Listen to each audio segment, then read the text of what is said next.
여호와여, 주의 노하심으로 나를 책망하지 마시고 주의 분노하심으로 나를 징계하지 마소서.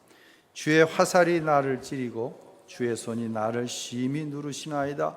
주의 진노로 말미암아 내 삶에 성한 것이 없사오며 나의 죄로 말미암아 내 뼈에 평안함이 없나이다. 내 죄악이 내 머리에 넘쳐서 무거운 짐 같으니 내가 감당할 수 없나이다. 내 상처가 썩어 악취가 나오니 내가 우매한 까닭이로소이다. 내가 아프고 심히 구부러졌으며 종일토록 슬픔 중에 다니나이다. 내 허리에 열기가 가득하고 내 살에 성한 것이 없나이다.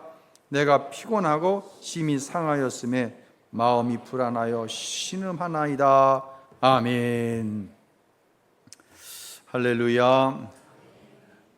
제가 찬양대 찬양이 언제쯤 끝날 건지 기가 막히게 알고 이 자리에 딱 씁니다. 근데 오늘 같은 경우에는 찬양이 길었는데 사실은 총무님이 이렇게 긴 날에는 목사님 이번 주 찬양 5분 정도 해요. 이게 문자가 미리 와요. 그래서 제가 딱 눈치를 채는 거예요. 세상의 모든 것을 다 알고 사는 사람은 없습니다. 특별히 죄가 그렇습니다. 어디까지가 죄인지 무엇이 죄인지 누구든지 다 하는 것은 죄가 아니지 않느냐, 이러한 어떤 항변도 있을 수가 있겠지요. 오늘 시편 38편 성경을 보시면요 제목이 써 있어요. 뭐라고 써 있어요? 여러분 시편 38편하고 다윗의 기념하는 시 이렇게 써 있습니다. 도대체 다윗은 22절까지 이루어져 있는 오늘 본문을 무엇을 기념하려고 쓴 것일까요? 흔히 기념한다 그러면 태어난 생일을 기념하기도 하고 결혼 기념일 이렇게 기념하기도 하고, 젊은 연인들은 만난 지 100일째 날 200일째 날 기념을 합니다. 그런데 오늘 시편 본문의 구성을 보면 도대체 이게 뭘 기념하는 거지? 이게 기념할 만한 일인가? 한 두 절만 제가 먼저 읽어보면요 1절에 오 여호와여 진노에 나를 꾸짖지 마시고 주의 분노로 나를 책망하지 마소서. 5절 한 절만 더 보면은요 내 어리석음 때문에 내 상처가 골마 터져 악취가 납니다. 도대체 뭘 기념하려고 하는 것인가? 그것은요 자신에게 숨겨져 있는 죄가 하나님으로 인해서 드러남으로 인하여서 지금 심히 큰 고통을 당하고 있음을 볼 수가 있어요. 그럼 다윗의 인생에 있어서 가장 치명적이었던 죄가 무엇입니까? 우리가 잘 알고 있죠. 바로 부하 장수의 부인인 밧세바를 취하고 그 죄를 숨기기 위해서 부하 장수 우리아를 죽음으로 내몬 죄입니다. 그런 생각을 해봐요. 아무리 생각해도 다윗이 지은 이 추악하고 파렴치한 죄가 이게 잘 연결이 안 돼요. 다윗이 그런 죄를 지었다고? 다른 사람만 연결이 안 되는 게 아니라 다윗 자신도 연결이 안 되는 거예요. 어쩌다 내가 그런 죄를 지을 수 있었지? 그런데 여러분, 어쩌다 내가 그런 죄를 지었지? 그런 죄를 지을 수 있는 게 아니라 그런 죄를 짓는 것이 다윗이었고 저와 여러분입니다. 오늘 설교가 다윗 자신도 사실 굉장히 불편했을 거예요. 이 시편을 기록하면서. 왜냐하면 자기가 지었던 죄에 대한 결과가 자신에게 어떻게 주어졌는가를 이야기하는 것은 전혀 유쾌한 일이 아니지요. 이 설교를 듣는 여러분도 유쾌하지 않을 거예요. 사람을 뭘로 알고, 아니면 자신 안에 내밀하게 있는 죄의 문제를 지적하기 때문에 여러분의 마음이 편하지 않을 수도 있습니다. 그러나 오늘 본문의 말씀을 있는 그대로 여러분에게 증거하려고 합니다. 왜? 죄는 그만큼 우리의 삶에 있어서 심각한 것이기 때문입니다. 죄는요 마치 수렁과 같습니다. 늪이죠. 덩치가 큰 코끼리가 수렁에 빠졌습니다. 아무리 힘이 좋아도 코끼리는 그 수렁에서 빠져나오질 못합니다. 수렁은요, 모든 것을 다 집어삼킵니다. 세상의 모든 것을 다 집어삼켜도 만족함이 없는 것이 수렁이고 바로 죄입니다. 돈을 많이 벌었습니다. 이제 돈 그만 벌어야지. 그런 사람 없습니다. 도대체 돈을 얼마나 가지고 있어야 복을 받은 것이고 하나님의 은혜라고 이야기하시겠습니까? 만족함이 없어요. 명예, 권력, 누구나 다 꿈을 가지고 명예와 권력에 도전을 합니다. 국회의원을 예를 한번 들어보겠습니다. 내가 국회의원이 돼서 정말 국민들과 나라를 위해서 봉사해야 되겠다. 이런 정의감을 가지고 금배지를 달았습니다. 사람이 달라집니다. 왜 그럴까요? 정치 권력은 구조적입니다. 구조적인 악 앞에 개인의 정이 통하지 않습니다. 그래서 여러분에게 혹시라도 권할 수 있다고 한다면 정치하지 마십시오. 이게 총회적으로 행사를 할 때 보면 국회의원들이 나와서 자기가 어느 교회 안수 집사고 어느 교회 뭐 집사고 장로라고 하면서 기도 부탁한다고 합니다. 그런데 그들이 하는 정치질을 보면요, 과감도 아니에요. 구조적인 권력에 들어가면 개인의 정의가 패해지고 마는 것이, 이것이 수렁과 같은 죄의 모습인 거예요. 자, 자식을 위해서 기도합니다. 자식이 원하는 대로 됐다고 생각해 보십시오. 그랬더니 만족한가요? 어떠세요? 여러분이 잘 알고 계십니다. 다윗은 수렁과 같이 지은 죄에 대해서 4절에 이렇게 고백을 합니다. 우리 함께 읽겠습니다. 내 죄악이 내 머리에 넘쳐서 무거운 짐 같으니 내가 감당할 수 없나이다. 밑으로부터 머리까지 차고 넘쳐 너무 무거워서 이 죄가 감당이 안 된다는 거예요. 그저 모든 걸 다 빨아들이는 거예요. 죄는 수렁과 같아요. 또한 죄는요, 짓다 죽어도 좋을 만큼 이성과 신앙을 무너뜨립니다. 죄인지 몰라서 짓는 게 아니에요. 알면서 너무 좋으니까. 이것이 나를 지금 죽음 가운데로 내몰고 나를 망하게 하는 것을 알면서도 짓는 게 죄예요. 자, 다윗이 바세바를 볼 때 음란한 마음이 들어왔습니다. 다윗 정도 되면 어떻게 해야 됩니까? 이겨야죠. 자기 안에 끌어오르는 욕망을 다윗 정도 되면 자제할 수 있는 것, 이것이 우리의 기대감 아니겠습니까? 다윗 자신도 이것에 넘어지면 오직 마귀를 기쁘게 하는 일이라는 사실을 너무 잘 알고 있습니다. 그 사실을 다윗만 알고 있는 것이 아니라 우리도 알아요. 저도 알아요. 여러분도 알아요. 그러나 꼼짝없이 내 이성과 신앙을 무장해제시키는 것이 바로 죄의 맛입니다. 이 죄의 맛에 물들고 길들여져요. 바로 이것이 죄의 정체입니다. 다윗은 그러한 자신의 모습을 이렇게 기억합니다. 12절과 13절 읽겠습니다. 내 목숨을 노리는 사람들이 덫을 놓고 나를 해치려는 사람들이 악담을 퍼부으며 하루 종일 속일 궁리만 합니다. 그러나 내가 귀머거리같이 듣지도 못하고, 그렇습니다. 내 목숨을 노리는, 하나님과 나와의 관계를 깨뜨리려는 그 마귀가 덫을 갖다 놓는 거예요.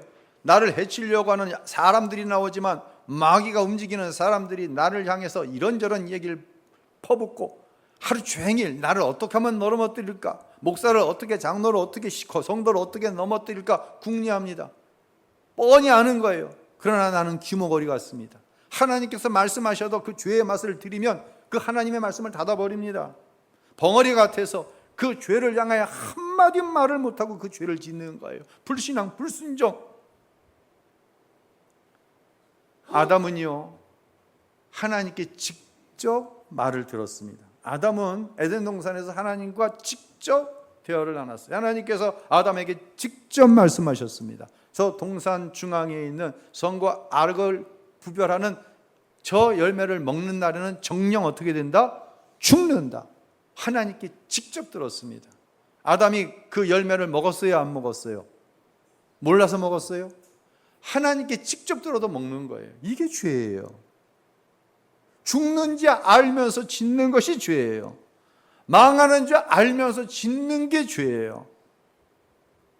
죄를 지으면요 반드시 하나님 심판하십니다. 우리는 많이 양보해서 다윗이 하나님께 그 죄를 회개했더니 용서받았다라고 얘기하지만 그 죄에 대해 하나님의 공의는 정말 처절할 정도로 다윗의 삶에 이루어졌어요.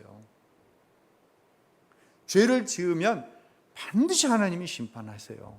그런데 말이에요, 기억하시기 바랍니다. 죄는 하나님이 망하게 해서 망하는 게 아니라 죄를 지으면 이미 스스로 심판 가운데 들어간 거예요. 하나님께서 멸망시키시기 전에 스스로 멸망을 자초한 거예요, 죄는. 그래서 죄는요 모든 것을 무너뜨려요. 내가 누군가를 존경합니다. 이전에는 연예인들 데려다가 간증 많이 했습니다. 참 그거 위험한 일이에요. 그때까지는 승리하는 참 모범적인 신앙적으로 좋은 모습을 보였지만 다윗처럼 언제 넘어질지 모르는 거예요. 정말 내가 존경했던 누군가가 죄로 인해서 한순간 무너지는 것을 보는 거예요. 일평생 쌓아놓은 업적을 한순간 무너뜨려 버립니다. 존중받던 존중이 변해서 비난이 되어지는 거예요. 더구나 가족들에게 버림받는 것, 이것은 우리의 삶에 있어서 가장 치명적인 것입니다. 다윗은 자신의 고통을 그 죄가 드러났을 때 가까운 사랑하는 가족들로부터 받았던 그 비난과 아픔을 11절에 이렇게 표현을 합니다. 함께 읽죠. 내가 사랑하는 자와 내 친구들이 내 상처를 멀리하고 내 친척들로 멀리 섰나이다. 바로 이게 죄의 정체라는 거예요. 정말 문제가 되는 죄는요 드러난 죄가 아니에요. 정말 문제가 되는 죄는요 드러나지 않은 죄예요. 여러분 이제 친구들이 있을 거예요. 친구들 가운데 어떤 친구들이 가장 이렇게 좀 밀접하게 친하게 지금까지도 지나고 계신가요? 대부분 고등학교 때 맺어진 우정이 길게 가는 것 같아요. 저에게도 아주 가깝게 지냈던 그리고 고등학교를 졸업한 이후에도 만났던 동창들이 한 4-5명 정도 됩니다. 저는 가톨릭에서 세운 대건 고등학교라고 하는 곳을 다녔고 졸업을 했어요. 그러다 보니까 저만 교회에 다니고 나머지 친한 친구들은 다 성당에 다녔어요. 성당 다니는 친구들은 뭐에 자유로워요? 술, 담배, 제사에 자유롭습니다. 난 술, 담배 도저히 못 끊겠습니다 하시는 분들은 성당 가시면 됩니다. 그러니까 고등학교 졸업을 했는데 1년에 한 2-3차례 이렇게 정기적인 모임을 그 친구들과 가졌어요. 저녁 때 이제 만나죠. 다들 퇴근을 해서 만나면 저녁을 먹으면서 술을 마시는 게 이게 아주 자연스러워요. 근데 저는 술을 마시지 못하잖아요. 그렇게 이제 술을 먹고 식사 겸 또 2차를 갑니다. 그럼 저는 2차에 가지를 못합니다. 제가 갈 수 있는 곳이 아니에요. 제 아내는 제가 고등학교 동창들 모이는 모임을 너무 싫어했어요. 가지 말라고. 왜 거길 가냐고. 그때마다 저는 이런저런 이유를 대가면서 동창들을 만났습니다. 그런데 이 친구들은 나름대로 자기들의 분야에서 다 성공가도를 달리고 있었어요. 나누는 대화 중에 자기가 성공하는 과정 가운데 일어난 일, 또 성공한 지금 사는 삶을 이야기하는데 이게 성경과는 신앙과는 너무 동떨어져 있는 거예요.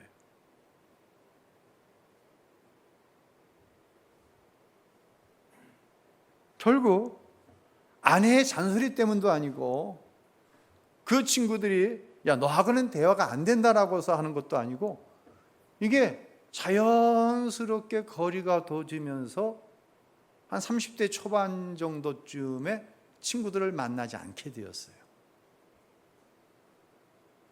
여러분도 어떤 이유로 흔히 말하는 하나님을 알지 못하는 사람들과의 만남을 이어가고 있을 것입니다. 저와는 여러분들의 상황은 사실 달라요. 여러분은 세상 속에 살아가고 있어요. 세상 사람과의 관계를 이루어가면서 살 수밖에 없어요. 그런데 말입니다, 하나님을 알지 못하는 사람과의 만남이 유익하던가요? 유익을 넘어서 나는 너무 재밌어. 나는 교회 오는 것보다, 예배 드리는 것보다 세상 친구들 만나는 게 너무 재미있어. 혹시 그 재미있는 만남 가운데 내 안에 내밀한 죄도 함께 들어오고 있지 않은가 스스로에게 물을 수 있어야 돼요. 자기가 압니다.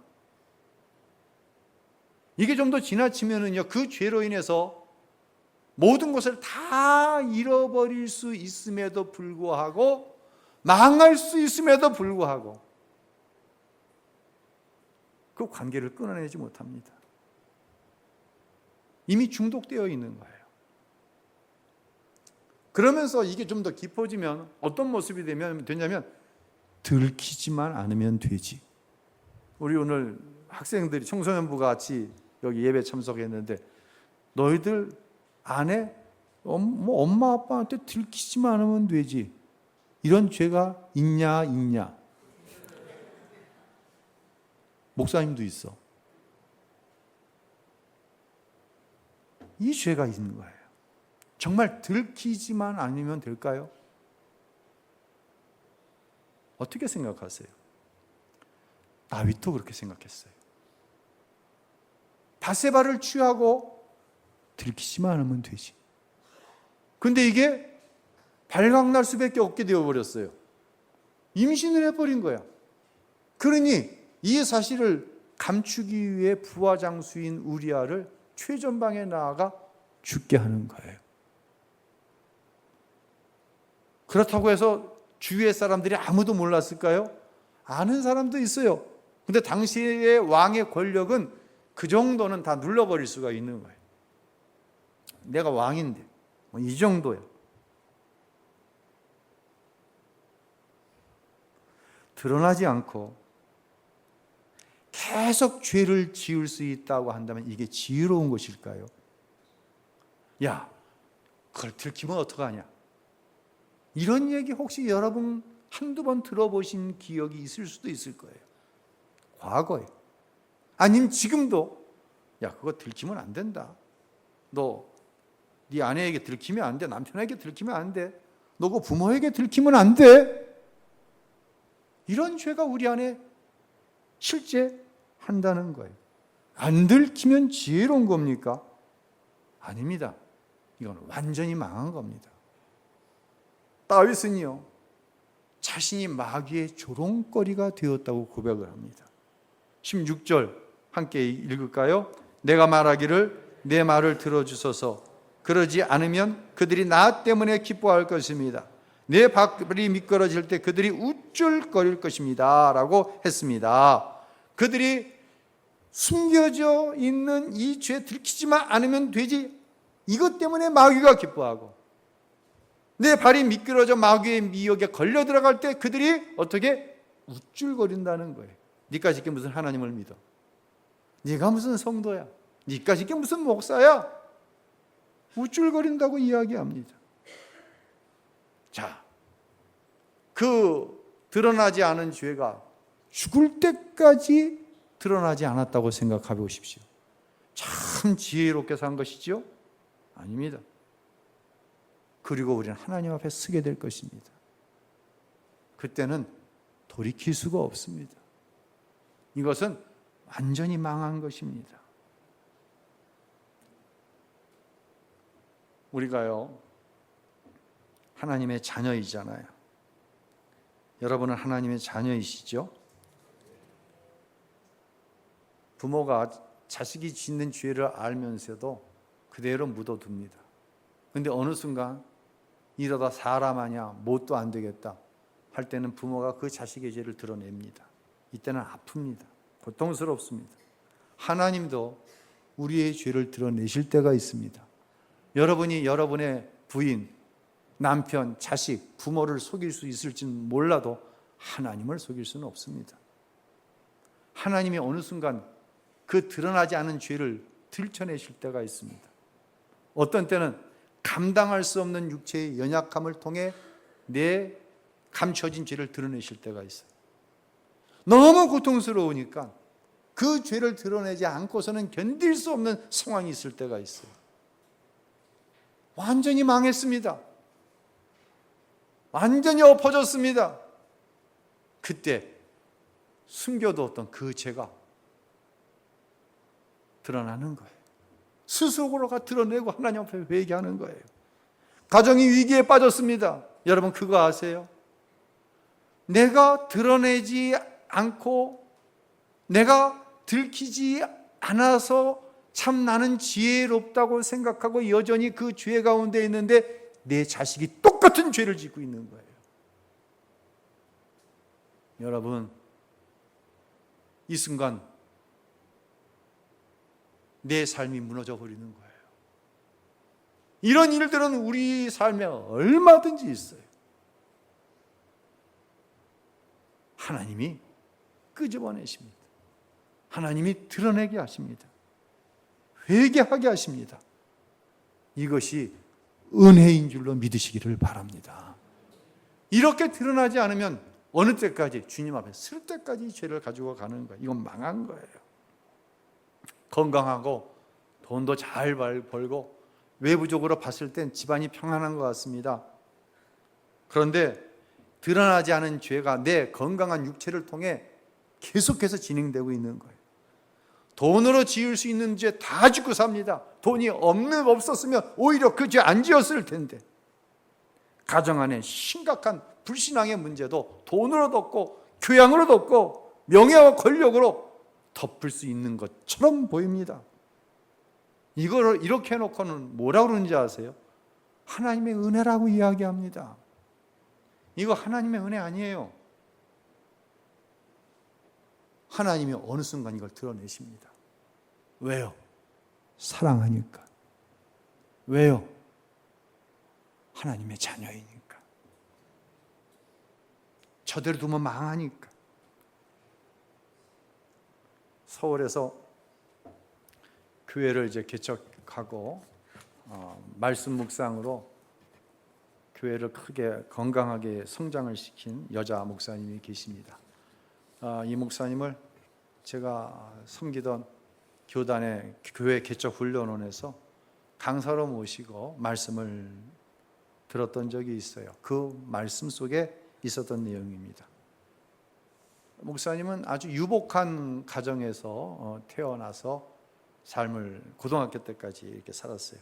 근데 고등학교 때 아버지의 사업이 이제 쫄딱 망한 거예요.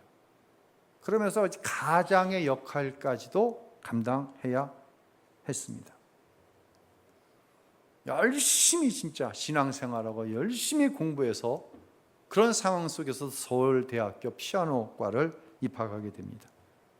대학 가서 오직 한 가지 목표는 신앙생활 잘 하다가 집안 좋은 남자 만나서 신분에 상승하는 것, 이게 유일한 목적이에요. 그걸 가지고 기도했습니다. 자신의 어떤 미모나 학벌이나 진앙으로 볼 때 이건 무리한 기도가 아니야. 나 정도면 당연히 그런 남자 만나야 돼. 그렇게 기도했고 그런 남자를 만납니다. 시아버지 될 분은 기업의 회장이고 교회 장로님이에요. 시어머니는 권사님이고 남편 될 분은 산부인과 의사예요. 근데 교회는 안 다녀. 근데 너무 결혼할 자매가 마음에 드니까 어떻게 하겠다? 결혼하면 꼭 교회에 나오겠다 라고 약속을 합니다. 이렇게 결혼을 했어요.